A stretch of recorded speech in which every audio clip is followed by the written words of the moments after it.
Hello, everyone. Welcome back to SAT Math Question of the Day with Professor Emeritus Seth Chaiken at University of Albany and Seth's brother Joel. We're here to hopefully go over how to approach, emphasis on the word approach, SAT math questions and maybe other math questions too while we're at it. Okay, here we go.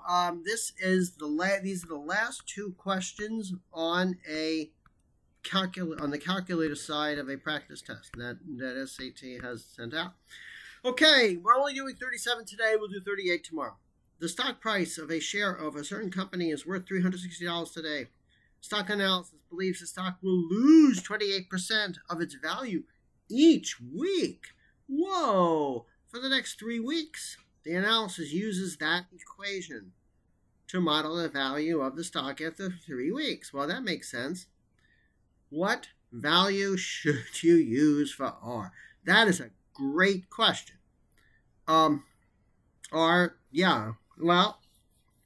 that's a great question, isn't it? Isn't it 1 minus 0.28? Which is like, you have a calculator, by the way, so isn't it like 72? Yeah. I think Okay, so. why? And how did you come up with that? Well, one, I sort of knew what to do. Two, I made enough mistakes in my life to say it's 0.28. Okay, I've done that enough, so know that that's wrong. You can sort of do it by brute force. You say, well, after 1 year, what is it going to be? Is after one? Okay, let's say, look. The only two reasonable answers are 0.72 and 0.28.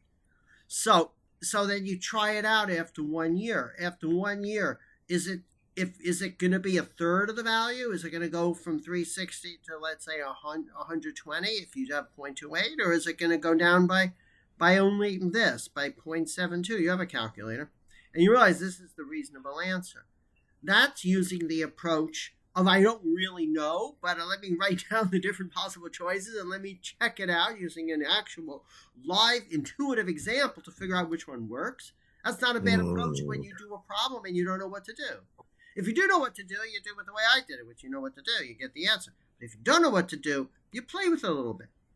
Now, yeah, the formula really is 1 minus the rate. Well, God, it gets really into the terminology as to what they call the R. They call it the rate factor. There are all these different terms, which frankly I don't remember what they are because it requires you to memorize. When you approach SAT questions, use the terminology that is written in the question. Okay. Yeah. Right? Right. So there's no, don't distract yourself by thinking of other ways the terminology letter R is used. Yeah. It's right. important. The question is about what is the value of R? Right. And this R is not any R that you may have remembered in some other context. It is the little bitty R. This R Right. that they are talking about. Right.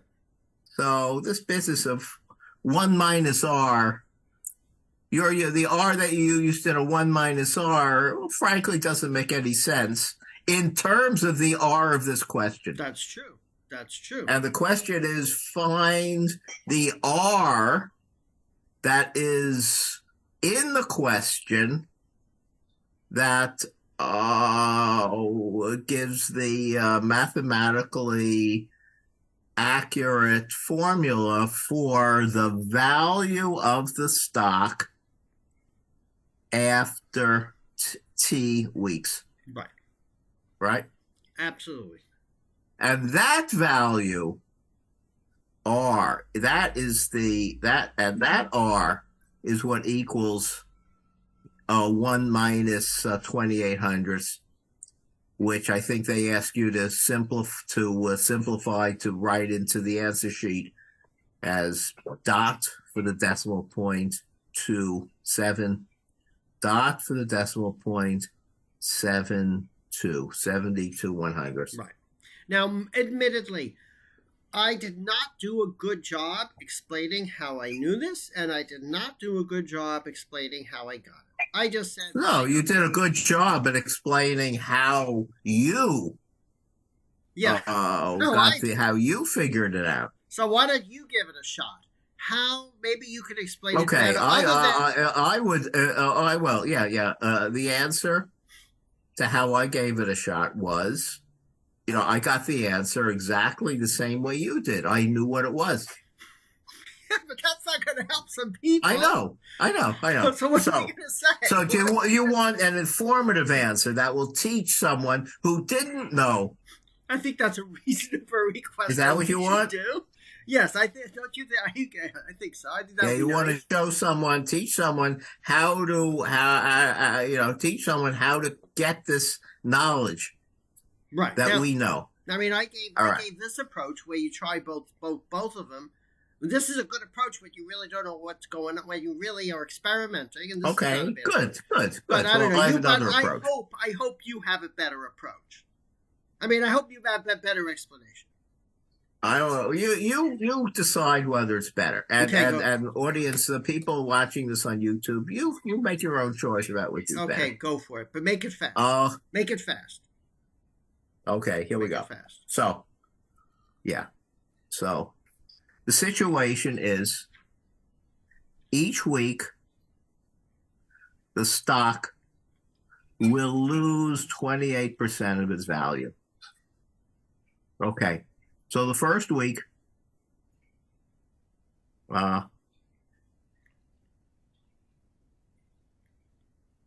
week one, or rather, at the end of week one,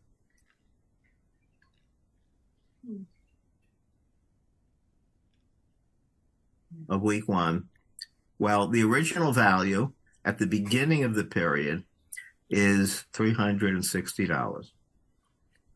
After week one, the 360 times 28%, which is 0.08, which is 0.28. Okay. This is the value lost. Right. So the value remaining is 360 minus how much is lost. Right. 0.28 times 360. This is the value lost. This is the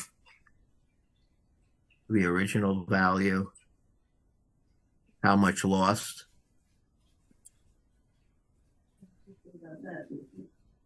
And they are subtracted. Right. And so when you simplify this, there's a common factor.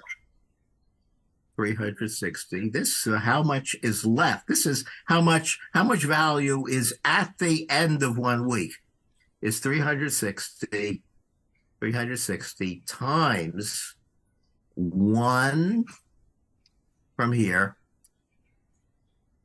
minus 0.28 from here. So this is value at 1 year. Week one. Now, the next week, let's go to red. The next week, week 2, it starts at 360 times 1 minus 0.28. That is the start value. Put it in a box. Yeah, the Zypher is very sluggish, so that's why it's gonna paint. Don't worry, everyone. You'll see it in a second. Okay, you'll tell me when it shows up. It shows up. It just showed up. Good, good. So this is so I wrote this is the value at the start of the second week. Right. Now apply the same pattern that you discovered for analyzing the first week. That pattern is that as a week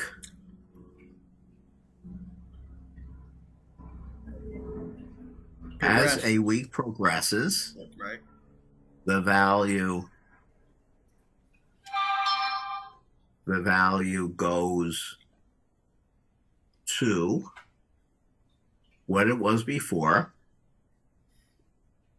which in the red box case was 360 times 1 minus 0.28 times another 1 minus 0.28. Right. Right? Right. And so you could observe the pattern that occurs week by week. Right. The combined expression is obtained by starting with 360 and multiplying once for each week. Right. 1 minus 0.28. Right. So at the end of 3 weeks, the value is 360 times 1 minus 0.28 times another 1 minus 0.28 times a third minus 1.28. Now, a product of the same number a certain number of times, t, a product of the same number a certain number of times t is denoted in algebra by the common quantity. Oh, come on. The common quantity. Let me move that to where? Okay. The common quantity. How do we get this back? There we go. The common quantity with a little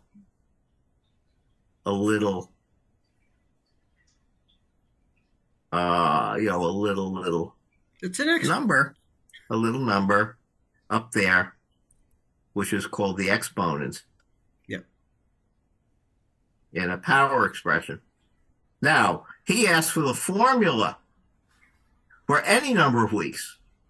T is the number of weeks, and so the formula that he's using is 360 times some R value raised to the tth power. Fine. So now we know. And we see that R value is 1 minus 0.28, and then you just do the arithmetic. May use your calculator or do it in your head.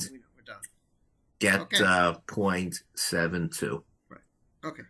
Okay, that's good. That's good.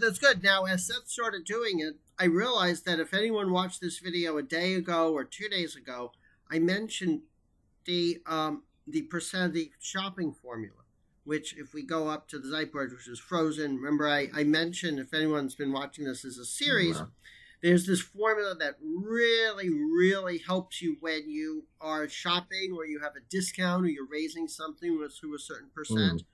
I'm not sure where it is here on the Zeitboard thing, but the shopping formula here certainly applies. I just want to see it. Nah, I'm not going to look for it. But if but what it is, it's the it's the new price is equal to the original, and then 1 plus or minus d for the decimal of the percent. And this actually applies after if it's going to go down 28%. This is exactly the relation that Seth had. The new price after 1 week.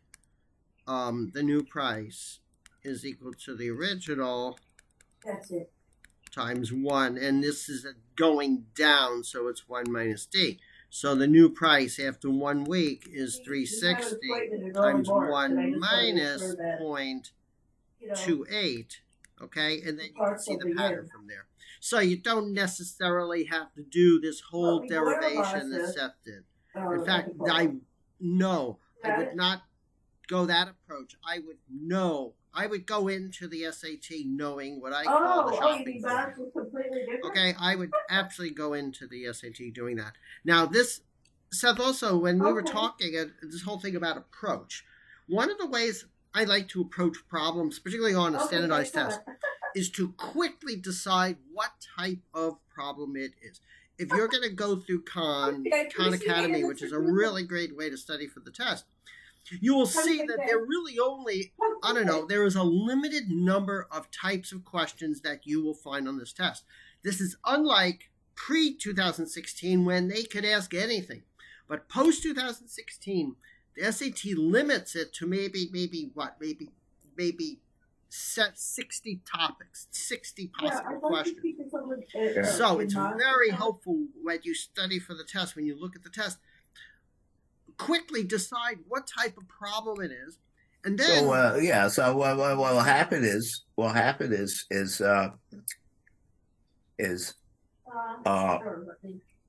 you will recognize some of the types. Some of the questions will be ones that for types that you know. Yes. And then there'll be other questions with types that you have never learned about, or you don't, or you've forgotten. Okay, well, wait. Let's go back 1 second.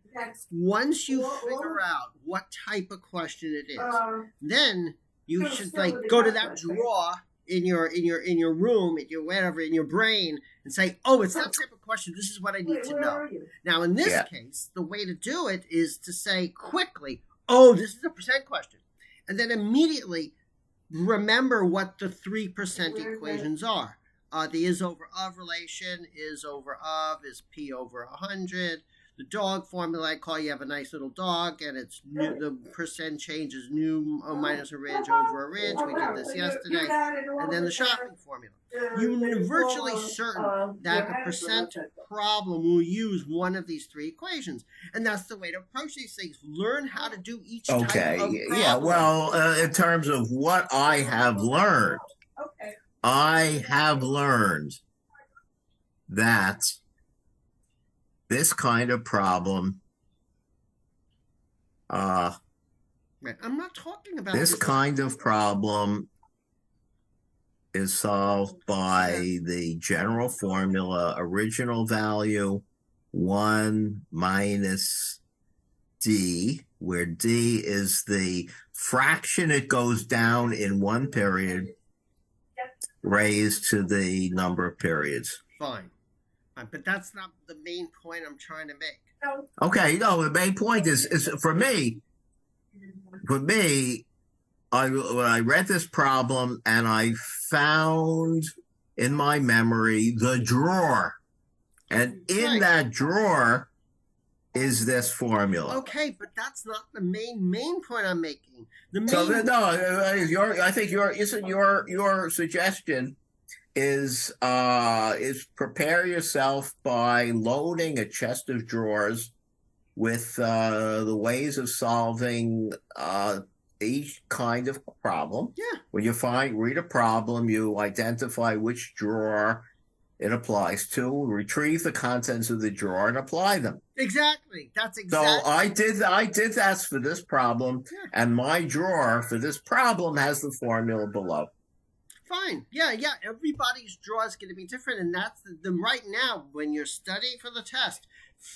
Fill up the drawers. Yeah. Like study and say, oh, this type of problem is this. This type of problem is this. That problem is this. And when you see the test, then decide what type of problem. Now, there will be 2 or 3 problems on the test that you look at and you say, oh my goodness, whoa, I've never seen this before. What drawer does this go in? And then you won't know. So either you get those questions wrong, or then you need the time to really think that through. And then eventually you realize, oh, it's that drawer. But this is and everybody's drawer may be filled up with different formulas. Seth's drawer was filled up with this formula. I just happen to sort of know the answer. If you're not sure, then this is very helpful. The new minus original is 1 minus D times 1 minus D. So that's the idea. Is to diagnose what type of question it is You know, like a doctor. You know, the patient comes in. Oh, what's going on here? And then you pull out the right medicine. Yeah, yeah. Well, the thing is, though, it's generally so that people fill their drawers better when they understand why the contents are in each drawer. Of course. And they also do things better when they've also memorized. Both are what contributes to strength. Right. You know, you need to, both. Yeah. And that's why doctors, go through medical training for 8 years or more. They go 4 years of college or 3 years of pre-med, 4 years of medical school, another few years of internship. Right.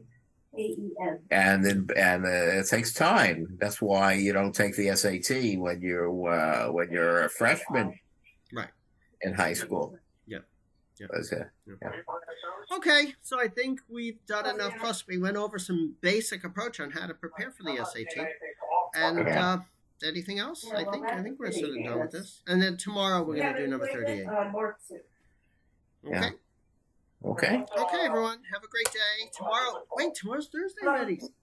Throwback Thursday. Throwback Thursday, right? Throwback Thursday. All right. Throwback Thursday. Okay, everyone. Please like us, dislike us, give us comments how we can improve what we do to help you approach SAT math questions. And email us at SATmathquestionoftheday@gmail.com. Okay, everyone. Have a great day. Bye. Okay.